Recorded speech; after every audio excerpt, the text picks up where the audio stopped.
Hello সবাইকে, আজ তোমাদের সাথে শেয়ার করব চিলি সোয়া।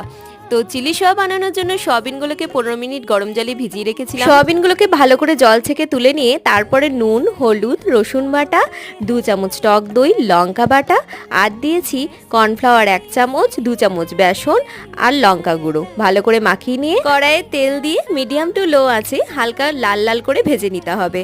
তো পকোড়াগুলো ভাজার সঙ্গে সঙ্গেই না খেতেও মন করবে। আমি তো বেশ অনেকগুলোই খেয়ে ফেলেছি। তো চলো, ওই তেলেই দিয়ে দিয়েছি আদা, রসুন আর পেঁয়াজ বাটা। ওর সাথেই দিয়েছি ডুমো ডুমো করে কেটে রাখা পেঁয়াজ, ক্যাপসিকাম, একটু নুন, একটু হলুদ আর লঙ্কা বাটা স্বাদ অনুসারে। তারপরে ওই সস মানে সোয়া সস আর টমেটো সসকে ভালো করে একটু জলে গুলে দিয়ে দিয়েছি।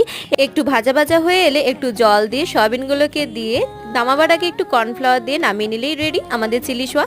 চলো, আজকে ব্লগটা তাহলে এই অবধি। ভিডিওটা ভালো লাগলে লাইক করো, কমেন্ট করো, চ্যানেলটা প্লিজ সাবস্ক্রাইব করো। দেখা হচ্ছে নেক্সট ব্লগে।